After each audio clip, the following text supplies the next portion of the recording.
Em 485 a.C., quando conquistada pelos babilônios, Israel era uma terra árida, onde os poucos camponeses que a habitavam davam duro para sobreviver.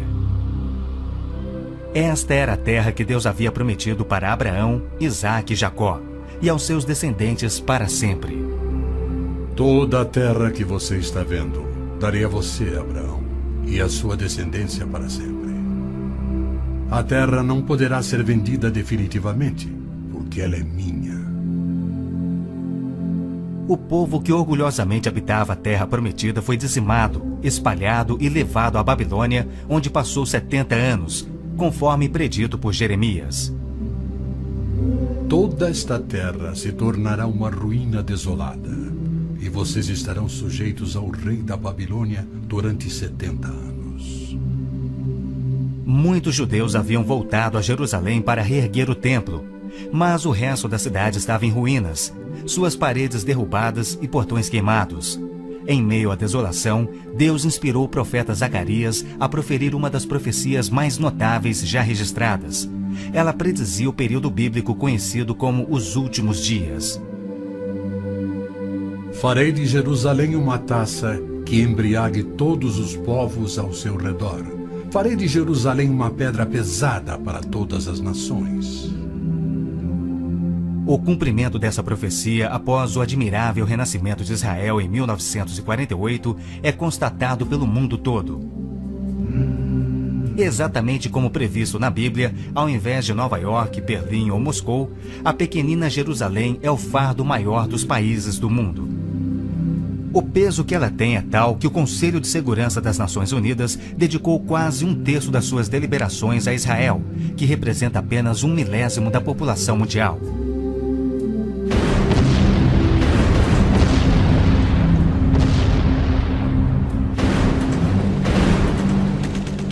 Jerusalém não seria o problema número 1 das Nações Unidas se a nação de Israel fosse facilmente intimidada, mas os seus militares são os melhores do mundo.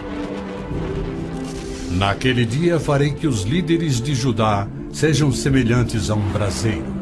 Eles consumirão todos os povos ao redor. O Senhor protegerá os que vivem em Jerusalém.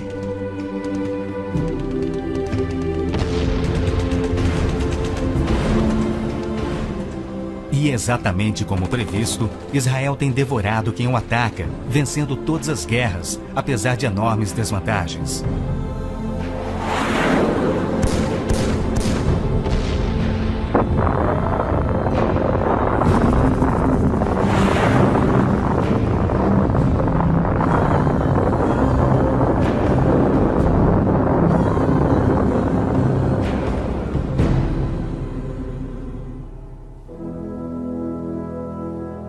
O anjo Gabriel revelou a Daniel que Jerusalém seria reconstruída e que após 483 anos viria o Messias. E que seu próprio povo, o povo de Israel, o rejeitaria e o crucificaria. Que a cidade e o templo ficariam outra vez em ruínas. E foi assim que aconteceu. Depois o ungido será morto e já não haverá lugar para ele. A cidade e o lugar santo, o templo, serão destruídos pelo povo do governante que virá. Jesus entrou em Jerusalém no dia exato da profecia, foi aclamado como Messias e depois rejeitado. Jesus mesmo profetizou: Eu lhes garanto que não ficará aqui pedra sobre pedra, serão todas derrubadas. E serão levados como prisioneiros para todas as nações. No ano 70 DC, exatamente como Cristo previu, os exércitos romanos sob Tito saquearam Jerusalém, derrubaram o templo de Herodes e não deixaram pedra sobre pedra. Mais de 1 milhão de judeus foram mortos e o remanescente espalhado pelas nações. Vocês serão desarraigados da terra em que estão entrando para dela tomar posse. Então o Senhor os espalhará pelas nações, de um lado ao outro da terra. Os profetas de Israel também previram o antissemitismo, que perseguiria os judeus por toda parte. Vocês serão motivo de horror e objeto de zombaria e de riso para todas as nações. Espalhados entre as nações, os judeus têm sido odiados, perseguidos e mortos como nenhum outro povo, enquanto a estéril terra de Israel permaneceu de luto. Após sua visita em 1867, o escritor Mark Twain escreveu: Belém, a terra em que os anjos cantaram não é habitada por criatura alguma. A Palestina se recobre de pano de saco e cinzas, desolada e sem beleza. Em outra de suas profecias admiráveis, Jesus declarou: Jerusalém será pisada pelos gentios, até que os tempos deles se cumpram. Jerusalém foi disputada por todos os grandes povos da história. Babilônios a dominaram, depois os medo-persas. Alexandre o Grande tomou a Palestina para os gregos em cerca de 300 a.C. Depois foram os egípcios, seguidos pelos assírios e então os romanos. Invasores islâmicos se apoderaram dela, mas foram depostos nas cruzadas. Mais tarde, os mamelucos islâmicos do Egito a tomaram. Depois, os turcos otomanos reinaram por 4 séculos. E ao longo destes séculos, os judeus ali viveram e sofreram. O pleno cumprimento das profecias bíblicas sobre Israel, Jerusalém e os judeus é a prova incontestável da existência de Deus e da veracidade. Porém, Deus não esquecera das suas promessas. De 1945 a 1948, apesar de um cruel bloqueio naval inglês, 10 navios antigos contrabandearam 70.000 sobreviventes do Holocausto para dentro da Terra Prometida. Nas palavras de um dos sobreviventes: Os velhos navios e a frota britânica eram ameaças menores que a vida na Europa. Pela primeira vez em anos tínhamos um propósito: a criação de um Estado judeu. Milhões de judeus têm voltado a Israel oriundos de mais de 100 países. A existência de Israel hoje, na Terra Prometida, é incontestavelmente uma obra de Deus. Vejam, eu os trarei da terra do norte e os reunirei dos confins da terra. Aquele que dispersou Israel o reunirá. Em novembro de 1947, as Nações Unidas adotaram a sua Resolução 181.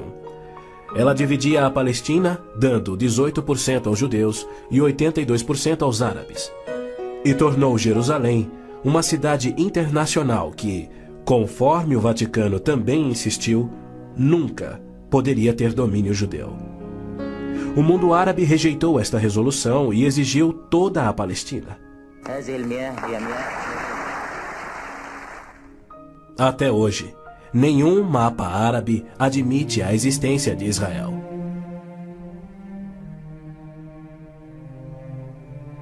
Em 14 de maio de 1948, Israel declarou sua independência. E foi imediatamente invadido por 6 nações árabes. Seus soldados eram várias vezes mais numerosos que os colonos judeus e tinham superioridade indiscutível em armas, tanques e aviões. Tendo recebido da ONU uma faixa estreita e indefensável de terra, rodeada de inimigos dispostos a exterminá-lo, Israel deveria ter sido aniquilado. Porém, para a surpresa do mundo inteiro, que torcia para os seus inimigos, os colonos israelenses derrotaram os que buscavam destruí-los, exatamente como Deus prometera. E assim tem acontecido em guerra após guerra, à medida que seus inimigos têm tentado aniquilar Israel. Sim, é isto mesmo. A aniquilação é o seu propósito declarado. Os muçulmanos têm como dever religioso a exterminação dos judeus. Eles sonham com sua destruição e promovem festividades para honrar os assassinos dos inocentes cidadãos de Israel. O fundamentalismo islâmico começa a varrer o nosso mundo. O próprio Maomé declarou: A última hora não virá antes que os muçulmanos lutem contra os judeus e os muçulmanos os matem. Mas por que a imprensa chama os terroristas muçulmanos de radicais e extremistas? Na verdade, Eles apenas estão sendo fiéis ao islamismo. O Corão ordena: não tomeis por confidentes amigos os judeus nem os cristãos. Matai os idólatras, os não muçulmanos, onde quer que os acheis. Capturai-os, acossai-os e espreitai-os. Líderes muçulmanos, religiosos e políticos ameaçam os judeus como fazia Hitler na TV, pelo rádio e alto-falantes nas ruas e nas mesquitas.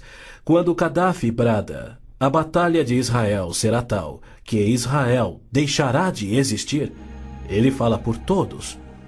O extermínio de Israel é transmitido aos muçulmanos desde o aleitamento. Um ministro da educação da Síria escreveu: o ódio com que doutrinamos as mentes dos nossos filhos desde o parto é sagrado. Um livro-texto de adolescentes egípcios declara: Israel não viverá se os árabes forem firmes no seu ódio. E um livro de pré-adolescentes diz: os árabes não desistem de trabalhar em prol do extermínio de Israel. É uma loucura Israel tentar firmar acordos de paz com inimigos como estes, mas a pressão mundial o obriga a isto. Na Guerra de Yom Kippur de 1973, milhares de tanques atravessaram simultaneamente o Sinai, oriundos do Egito, e descendo o Golã a partir da Síria num ataque surpresa cuidadosamente orquestrado. As forças militares de Israel estavam todas de licença, celebrando a mais sagrada de suas festas religiosas, levando, portanto, 3 dias para que se mobilizassem.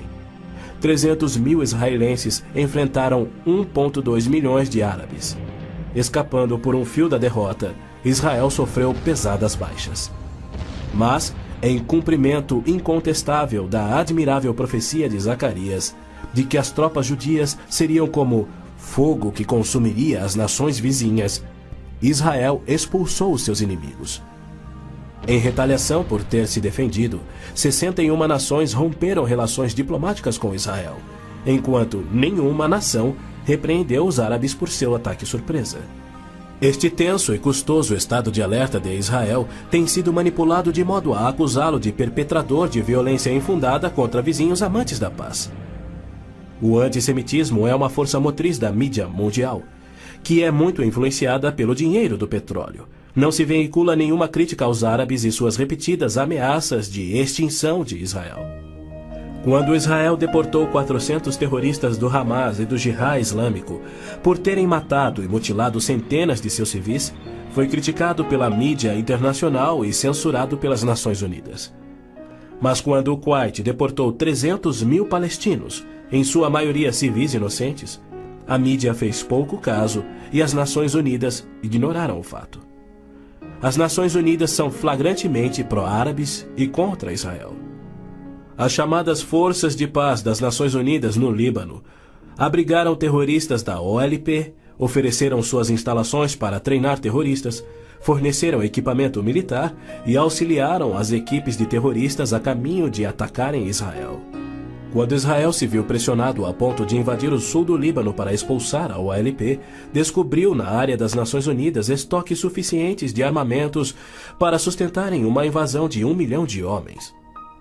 E a maioria, incrivelmente, era avançada demais para ser operada pela OLP e era obviamente destinada a uma invasão soviética.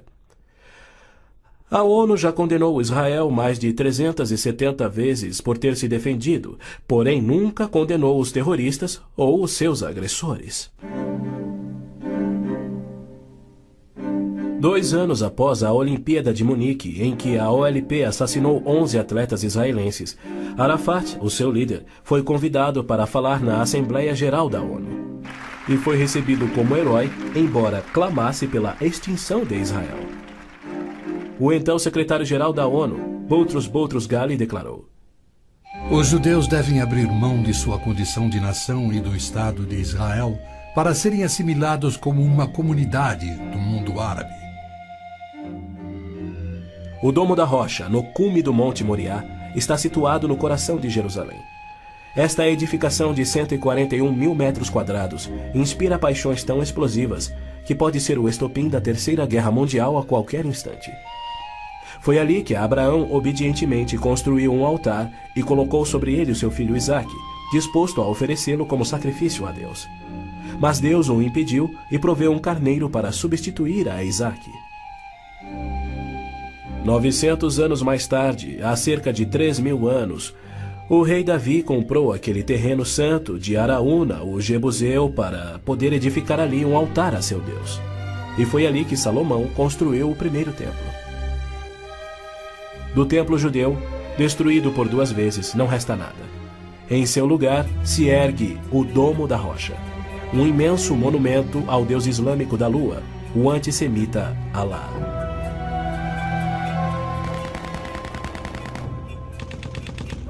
Em 1967, quando Israel capturou o leste de Jerusalém e junto com ele o Monte do Templo, isto parecia contradizer a profecia de Cristo de que Jerusalém seria pisoteada pelos gentios até a sua vinda. Mas, incrivelmente, Israel imediatamente devolveu o Monte do Templo aos cuidados do rei Hussein da Jordânia. Este, por sua vez, o confiou a Yasser Arafat e a sua OLP em 1994. Assim, o coração de Jerusalém está nas mãos de gentios, e as nações dos gentios de todo o mundo exigem o controle. Uma das principais tensões no Oriente Médio, hoje em dia, é a questão do chamado povo palestino.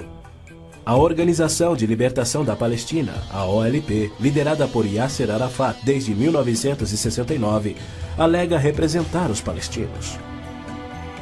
A OLP declara: nosso conflito com o inimigo sionista não surge em função da demarcação de suas fronteiras, mas sim da própria existência de Israel. A OLP, como todos devem saber, é uma organização islâmica de terrorismo. Ela treinou as gangues de assassinos de Idi Amin, que mataram 300.000 cristãos negros em Uganda. Na verdade, a maioria das organizações terroristas em todo o mundo foram treinadas pela OLP. Arafat cometeu seu primeiro assassinato aos 20 anos. Sob sua liderança, a OLP se tornou a maior, a mais rica, a mais violenta e a mais sangrenta das organizações terroristas já conhecidas. Em 1970, a OLP tinha 55 bases na Jordânia, e seu terrorismo contínuo contra os civis jordanianos era tão maligno que o rei Hussein a atacou com suas tropas de beduínos, e após semanas de sangrentas batalhas, expulsou a OLP para o Líbano. Ali, a OLP aniquilou as cidades cristãs de Damur, Beit Malá, Tal Abbas e outras. A mídia fez vistas grossas ao seu reinado de terror no Líbano. A imprensa internacional foi ameaçada e se manteve em silêncio. Os que ousaram divulgar a verdade tiveram mortes brutais. Larry Buckman e Sean Turan, da TV ABC, Mark Trion, da rádio belga Livre, Robert Pfeffer, da revista Der Spiegel, e outros.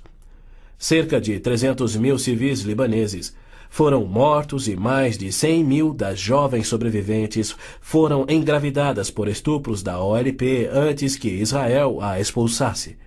Porém, novamente, Israel foi censurado. Ladies and gentlemen, Mr. Arafat, Chairman of the Executive Council of the Palestine Liberation Organization, His Excellency Yitzhak Rabin, Prime Minister of Israel, the President of the United States. Quaisquer tratados de paz com a OLP têm como propósito único enganar Israel. O modelo que os muçulmanos seguem hoje foi dado por Maomé. Em 628, ele firmou um tratado de paz de 10 anos com sua tribo Quraysh, em Meca. 2 anos mais tarde, ele atacou Meca, matando os homens e escravizando as mulheres e crianças. Arafat declarou publicamente: em nome de Alá, eu não considero o acordo de paz entre a OLP e Israel mais do que o acordo assinado entre nosso profeta Maomé e a tribo Quraysh. A paz para nós implica na destruição de Israel. O primeiro passo é fingir a paz para ganhar territórios dentro de Israel, de onde possa lançar sua destruição final. Por incrível que pareça, Arafat e seus assassinos da OLP têm sido eximidos e celebrizados pela mídia mundial. Este criminoso, impiedoso e sadista recebeu um prêmio Nobel da Paz e é honrado como campeão da justiça em prol do oprimido povo palestino. Palestinos? Nunca houve palestino, seja povo, nação, língua, cultura, religião ou economia. As alegações de serem descendentes de um povo palestino que supostamente habitou uma terra chamada Palestina por milhares de anos não passa de uma mentira intencional. A terra era chamada Canaã e era habitada por cananeus. E o que fora Canaã tornou-se a terra de Israel quando Deus a entregou ao seu povo. Porém, uma história revisada que oculta a verdade é promovida nas melhores enciclopédias e livros, incluindo publicações cristãs. Aqueles que hoje se denominam palestinos são árabes, por berço, língua, religião islâmica e cultura. A origem do termo Palestina provém dos filisteus, os arqui-inimigos do antigo Israel. Em 130 d.C., os romanos reconstruíram Jerusalém como uma cidade pagã, tendo um templo de Júpiter no lugar do templo judeu. Provocados à rebelião, 500.000 de judeus foram mortos e milhares escravizados. Os romanos, irados, renomearam a terra de Israel, batizando-a de Síria-Palestina. Assim surgiu o termo palestino. Dali em diante, os judeus que ali viviam foram chamados de palestinos. Na Segunda Guerra, o exército britânico tinha uma brigada palestina composta por voluntários judeus. A Orquestra Sinfônica da Palestina era de judeus, assim como o Palestine Post era um jornal de judeus. Em 1948, árabes fugidos de Israel começaram a alegar que eles eram os verdadeiros palestinos e que a terra de Israel sempre lhes pertencera.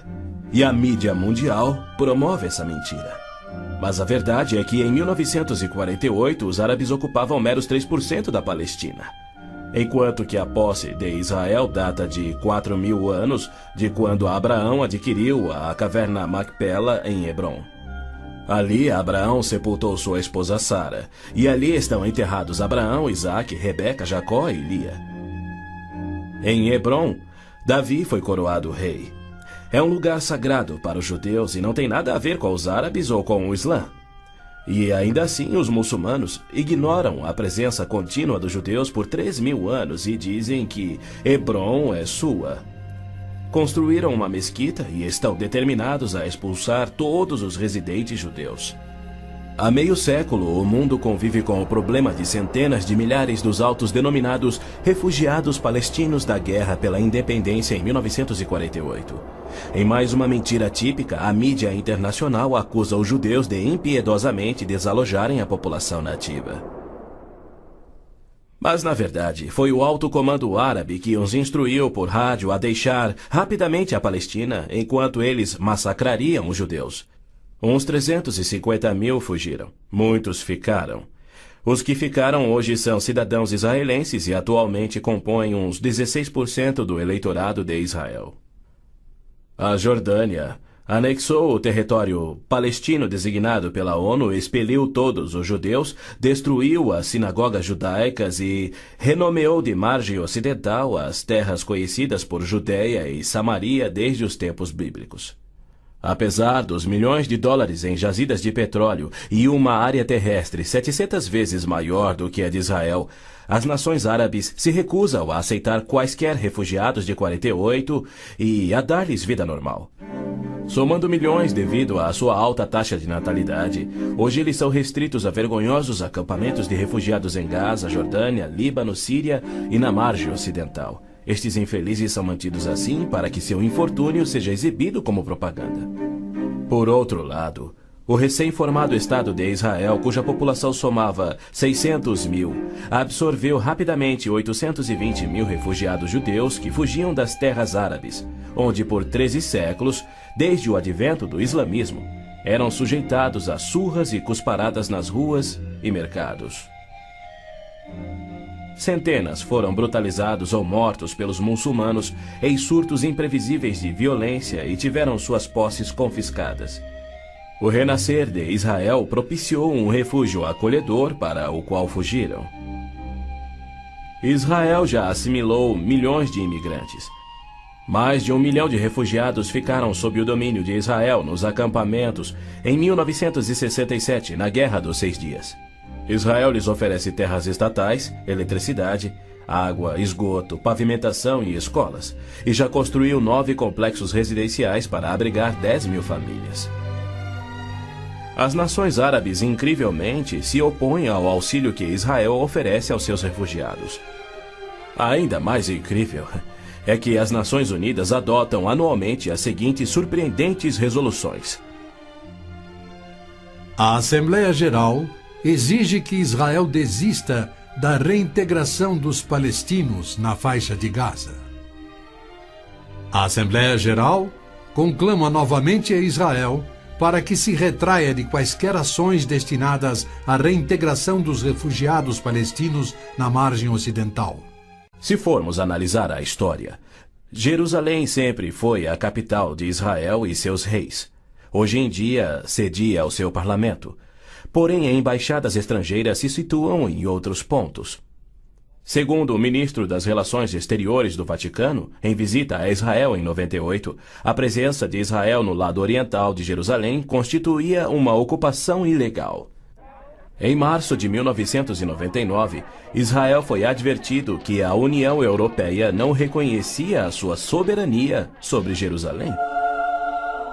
Numa bula papal do Jubileu de 2000, o Papa João Paulo II rejeitou novamente a soberania israelense sobre Jerusalém. Em fevereiro de 2000, o Vaticano assinou um acordo com a OLP, no qual se pedia garantias internacionais de que Jerusalém fosse mantida sob controle internacional. Os maiores inimigos de Israel são o Islã e o catolicismo romano. João Paulo II tem calorosamente recebido o fascínora Yasser Arafat diversas vezes, até mesmo quando estava no auge de sua carreira como um dos assassinos e criminosos mais notórios do mundo. É claro que João Paulo II tem piamente condenado o antissemitismo, como lhe cabe fazer. Porém, ele se limita a se desculpar por atos cometidos por filhos e filhas da Igreja. E ele nunca, jamais, admitiu que os judeus e evangélicos martirizados na Inquisição o foram por política oficial da Igreja e seus papas. Roma insiste até em nossos dias que os católicos e não os judeus são o povo escolhido por Deus.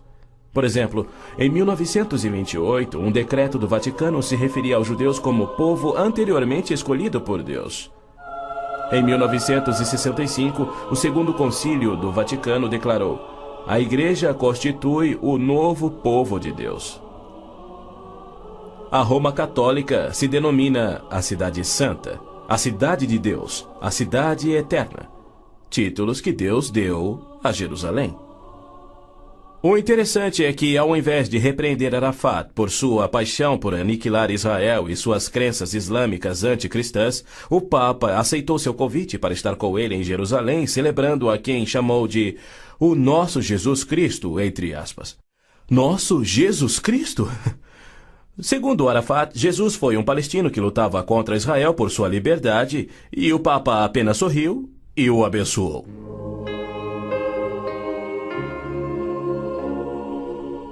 Os judeus culpam a Cristo e aos cristãos pelo antissemitismo do catolicismo romano. Mas o catolicismo, com seu falso evangelho de obras, sacramentos, purgatório e indulgências, não representa o cristianismo bíblico. Nenhum cristão verdadeiro poderia ser antissemita. Jesus foi um judeu. Inclusive, a Igreja Católica matou muito mais evangélicos do que judeus. O Papa Inocêncio III massacrou por completo a cidade de Béziers, na França. Morreram cerca de 60 mil cristãos albigenses. E, segundo o Papa, foi o auge do seu papado. Os exércitos dos papas levaram um século para exterminar os albigenses, e o mesmo destino foi imposto aos valdenses, huguenotes, husitas e outros. No massacre de São Bartolomeu foram chacinados 70 mil huguenotes, mais 200 mil foram mortos depois e 500 mil fugiram da França para salvar a vida. E como estes, há muitos outros exemplos. Hitler não assassinaria os 6 milhões de judeus se os séculos do antissemitismo romano não tivessem preparado o caminho. Em 26 de abril de 1933, Hitler relembrou aos representantes do Vaticano, Bispo Börning e Monsenhor Steinmann, que por 15 séculos Roma considerara os judeus parasitas a serem exterminados, e que ele lhes oferecia uma solução final para o problema dos judeus. Antes de se tornar o Papa Pio XII, o cardeal Eugênio Pacelli, núncio papal da Alemanha, entregou dinheiro do Vaticano a Hitler para formar o partido nazista. Ao se tornar Papa, Pacelli enviou uma mensagem de apoio ao Führer. Ao ilustre Herr Adolf Hitler, Führer e chanceler do Reich alemão. É com grande prazer que recordamos os muitos anos passados na Alemanha como núncio apostólico, ocasião em que fizemos de tudo para estabelecer relações harmoniosas entre a Igreja e o Estado. Agora, suplicamos ainda mais fervorosamente para alcançarmos este alvo. Era 1939 e os abusos de Hitler, bem como suas intenções para os judeus, já eram conhecidos em todo o mundo.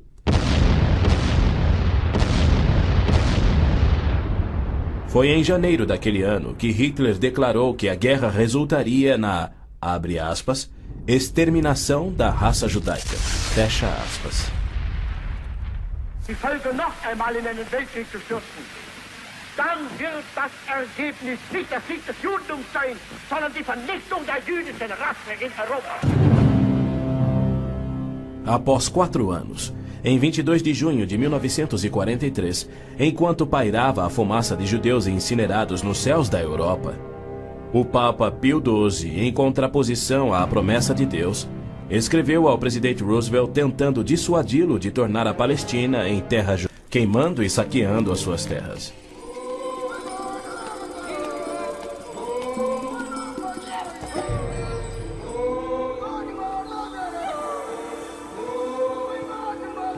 No sul do Sudão, milhões de cristãos negros estão sendo privados de alimento, escravizados e até mortos pelo governo islâmico do norte.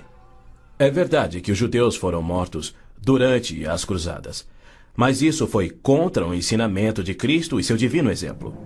Já os terroristas muçulmanos matam como forma de obediência a Alá, em obediência ao Corão e ao ensino e exemplo de Maomé. Qualquer estudioso muçulmano concordará ser o dever sagrado de todo muçulmano em todas as eras praticar guerra santa o quanto for possível para forçar o mundo inteiro à submissão ao Islã.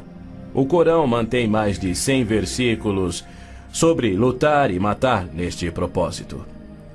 Porém, a mídia internacional insiste em descrever o Islã como religião pacífica. Tony Blair, o premier britânico, classificou o Islã dizendo ser sinônimo da paz, tolerância, além de uma força para o bem. Muitos políticos de destaque no Ocidente têm elogiado o Islã e seus caminhos pacíficos, e líderes religiosos também. Os inusitados atos de guerra praticados por terroristas contra os Estados Unidos em setembro de 2001 resultaram em declarações de políticos que diziam ser necessário distinguir entre terrorismo causado por grupos extremistas, fanáticos, e a religião islâmica em si, que é pacífica. O escritor Tom Clancy disse que o Islã, como religião, não promove a violência. Uma declaração incrível frente aos ensinos contidos no Corão, os de Maomé, e a violência contínua que historicamente caracteriza o avanço do Islã. Esta é a visão romântica do Islã que encoraja o terrorismo. Para esses criminosos, Arafat é a prova viva das recompensas conferidas aos que aspiram ao terrorismo. Ele é o mais vil e bem-sucedido terrorista da história. A OLP detinha o recorde do maior sequestro aéreo, 4 aeronaves numa única operação, apenas igualado em 2001. O maior número de reféns, 300 pessoas na mesma operação e outros recordes que se mantêm até hoje. O número de pessoas baleadas num aeroporto, o maior resgate pago, $5 milhões pagos pela Lufthansa. A maior diversidade de alvos, 40 aeronaves de passageiros civis, 5 navios de passageiros, 30 embaixadas ou missões diplomáticas. além de incontáveis fábricas, depósitos de combustível, etc, etc, etc.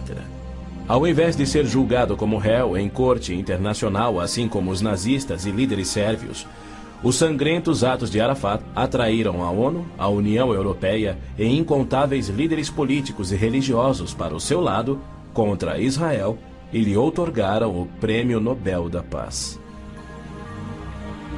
O que confere a pilotos habilidosos a coragem e o ímpeto de se apoderarem de jatos comerciais e arremetê-los contra edifícios civis ou militares. Ou outros que se suicidam explodindo ônibus em Tel Aviv. Somente uma coisa: a garantia islâmica do paraíso para os que morrem na jihad. Aos mártires, o Islã promete um palácio de marfim contendo 70 mansões, cada mansão contendo 70 casas e em cada casa uma cama com 70 lençóis. E em cada lençol uma linda virgem que recupera sua virgindade a cada vez que o mártir a possui. Lhe é prometido que o seu apetite para o sexo e alimento será igual ao de 100 homens. Os meninos muçulmanos ouvem essa promessa desde a infância. Ela lhes confere a coragem inconsequente que os faz treinar e executar ações terroristas suicidas para infligir morte e destruição sobre os chamados inimigos de Alá. Quando este mundo reconhecerá que o Islã é que é o culpado? E quando os muçulmanos que desprezam o terrorismo perceberão estarem seguindo uma religião terrorista, conforme a história comprova? Os muçulmanos têm continuamente se torturado, se combatido e se matado. Nos 8 anos de guerra entre o Irã e o Iraque, foram usados milhares de toneladas de gás venenoso e as mortes somaram mais do que as da Primeira Guerra Mundial. Nos territórios da OLP tomados de Israel, não há liberdade de consciência, de expressão, de religião ou de imprensa e nem voto democrático. E isto caracteriza todos os países islâmicos. Na Arábia Saudita, no berço do islamismo, não se admitem judeus. Cidadania é privilégio muçulmano. É vedada a construção de templos que não sejam islâmicos e, segundo a lei universal do islamismo, a pena de morte é oficial e é destinada ao muçulmano que se converte a qualquer outra religião. Não se pode carregar uma Bíblia nas ruas da Arábia Saudita ou realizar estudo bíblico em seu próprio lar. Mas o Islã é a religião que mais cresce no Ocidente. Na Inglaterra, congrega-se mais em mesquitas do que em templos cristãos. Da mesma forma, muitas mesquitas nos Estados Unidos têm contato com bases secretas de treinamento terrorista para que a Jihad faça da América um país islâmico. O Islã rejeita o Deus da Bíblia e nega a divindade de Cristo ou que ele morreu por nossos pecados, alegando que um discípulo sósia tomou o lugar de Cristo na cruz e que Cristo foi levado vivo ao céu e que deverá voltar a esta terra para morrer um dia. O cristianismo deve ser subjugado pela força. O Corão diz: matai os idólatras, os não muçulmanos. Onde quer que os acheis, espreitai-os. Combatei aqueles que não creem em Alá. Observem bem, assim é o Islã. Porém, segundo Robert Schuller, se ele voltasse daqui a 100 anos e descobrisse que seus descendentes eram muçulmanos, ele não se importaria. Ele pregou sua mensagem de Natal em 99 na grande mesquita de Damasco, segurando a mão do grão mufti islâmico. Mais tarde, quando entrevistado por Larry King, Schuller disse animadamente ter sentido a afinidade espiritual além de uma concordância de fé e filosofia, e se referia a esse líder muçulmano anticristão. A Bíblia diz que Deus deu a terra prometida ao seu povo escolhido, os judeus. Já o Islã diz que Alá deu estas terras aos árabes.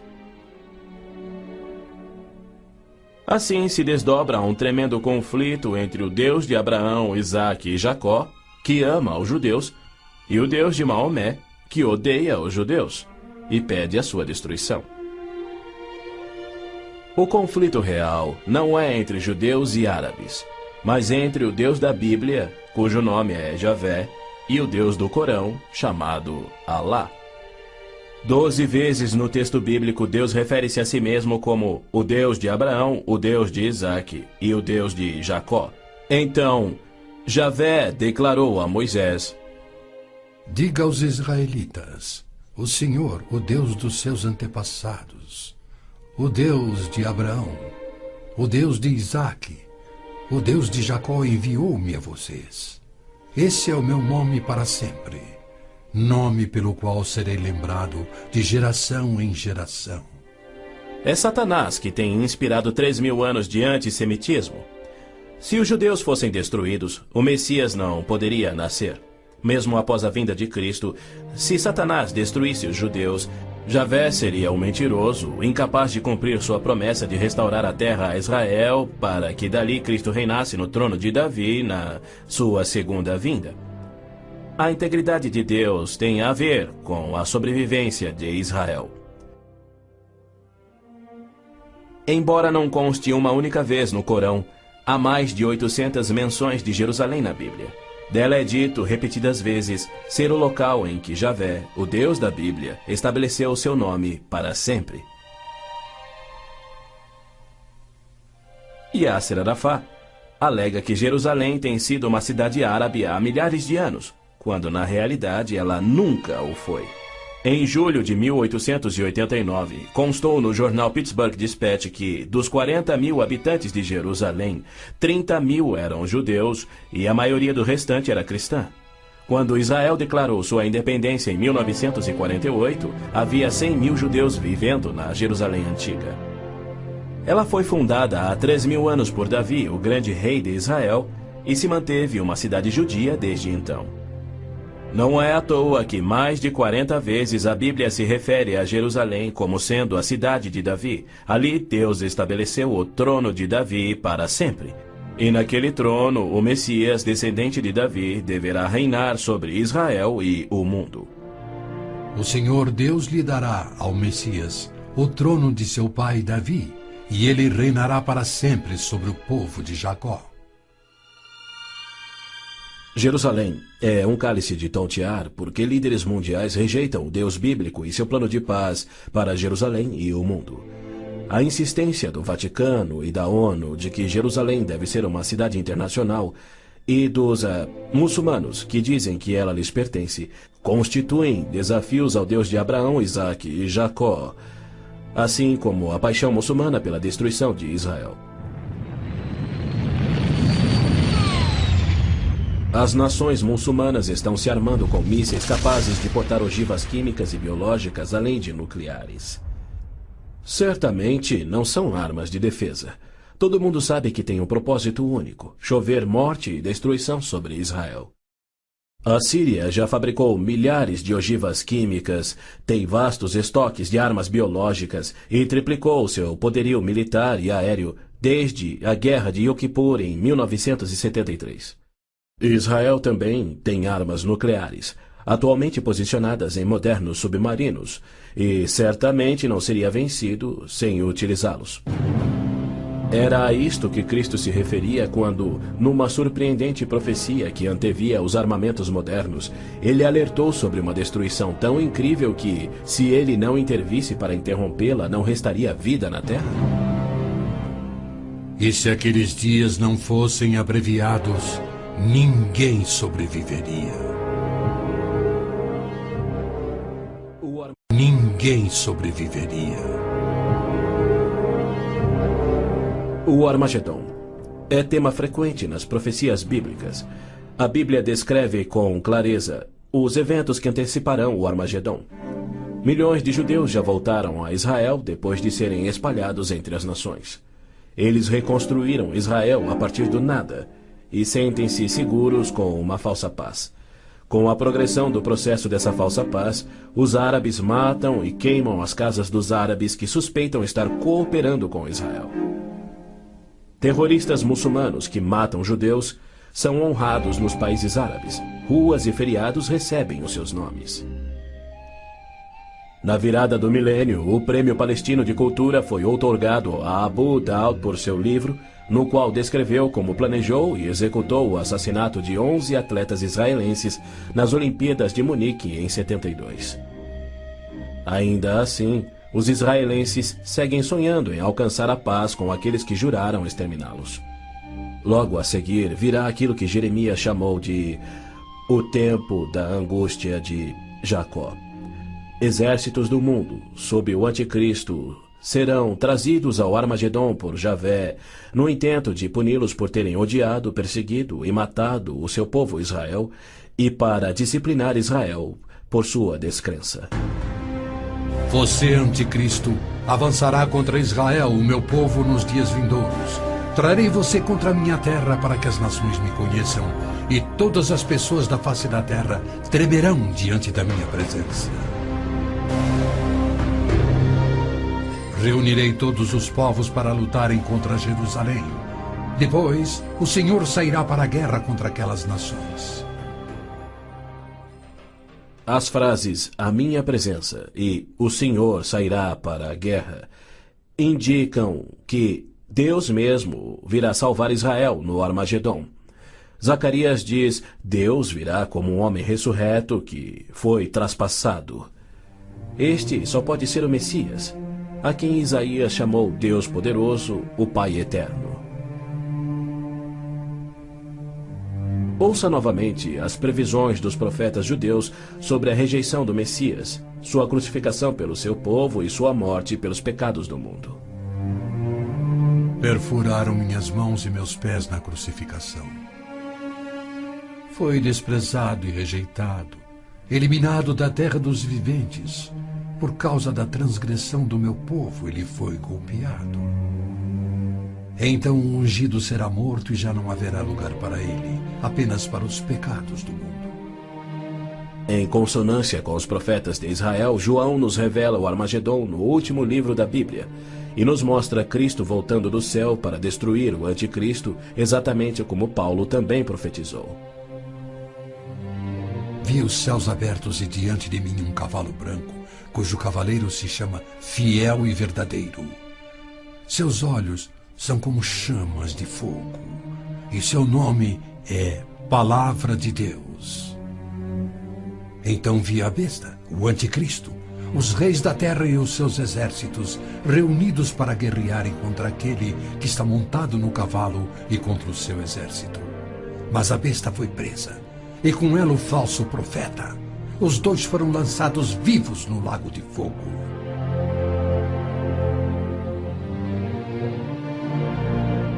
Antes do Armagedom, o anticristo irá confirmar um pacto de 7 anos, garantindo uma falsa paz entre árabes e judeus.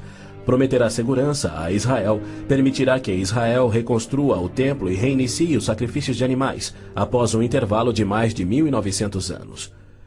O anticristo quebrará seu pacto, cessará os sacrifícios, colocará a sua imagem no templo, declarando ser Deus e exigindo ser adorado. Os que se recusarem morrerão. Com muitos ele fará uma aliança que durará uma semana. No meio da semana ele dará fim ao sacrifício e à oferta.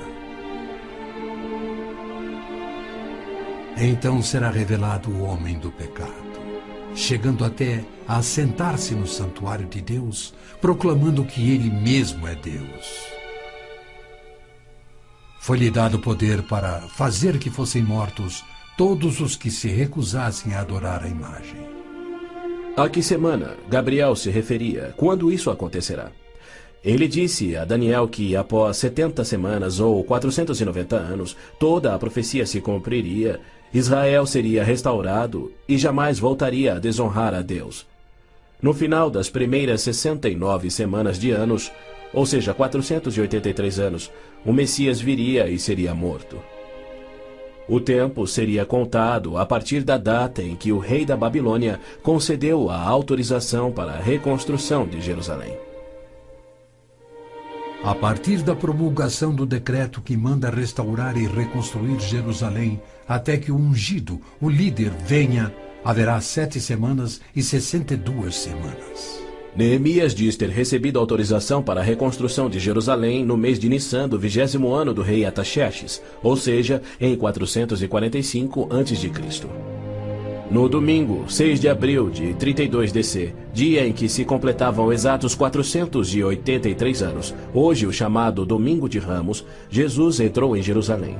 Não num cavalo branco, conduzindo uma insurreição contra Roma, como os autoproclamados messias tentaram e os judeus queriam, mas num jumento, humildemente trazendo a salvação dos pecados, conforme Zacarias havia predito.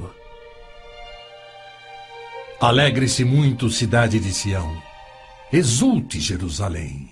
Eis que o seu rei vem a você, justo e vitorioso, humilde e montado num jumento, um jumentinho, cria de jumenta. Foi no dia 10 de Nissan, que era o dia em que os cordeiros pascais eram tirados do rebanho, que Jesus entrou em Jerusalém e apresentou ele mesmo ao seu povo. 4 dias mais tarde, quando Israel sacrificava os cordeiros, ele, o Cordeiro de Deus, cravado numa cruz, se entregou pelos pecados do mundo, cumprindo a profecia de Moisés. No 14º dia do mês, quando toda a comunidade de Israel irá sacrificar o cordeiro ao pôr do sol. É fato histórico indiscutível que Jesus entrou em Jerusalém num jumento no dia profetizado, foi aclamado como Messias, foi rejeitado por Israel e crucificado conforme os profetas haviam predito. Como resultado, foram postergados os planos que Deus tinha para Israel na 70ª semana de Daniel. Hoje vivemos na época que Cristo chamou de Tempos dos Gentios, pois Jerusalém é uma cidade internacional dominada por não-judeus. E Cristo tem construído a sua igreja, composta tanto por judeus quanto gentios que creem em seu nome. Somente quando esta igreja for arrebatada para os céus, conforme prometido por Cristo, é que terá início a 70ª semana de Daniel. Israel tem profundos problemas espirituais e morais, há hostilidade entre judeus religiosos e seculares e uma desilusão crescente com o judaísmo, especialmente entre a juventude. Israel sofre com drogas, pornografia, prostituição, juventude rebelde, estupros, roubos e assassinatos. Israel precisa se voltar em arrependimento para o Deus de Abraão, Isaque e Jacó. Mas os rabinos nada têm para oferecer aos pecadores arrependidos. Exatamente como Oséias profetizou, eles não fazem sacrifícios pelo pecado há 1900 anos, pois não têm um templo. Pois os israelitas viverão muitos dias sem rei e sem líder, sem sacrifício. Foi Deus quem profetizou essa condição. Por que ele permitiria que seu povo escolhido ficasse sem sacerdócio e sem templo no qual oferecer os sacrifícios pelos pecados que ele havia ordenado? Isso só faz sentido se o sacrifício de Cristo na cruz cumpriu todos os sacrifícios do Velho Testamento que já não são mais necessários.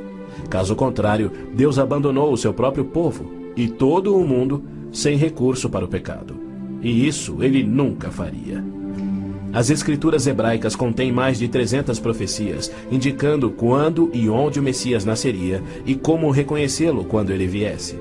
Cada uma destas foi especificamente cumprida ao pé da letra na vida, morte e ressurreição de Jesus de Nazaré. Se ele não for o Messias, então não existe o Messias.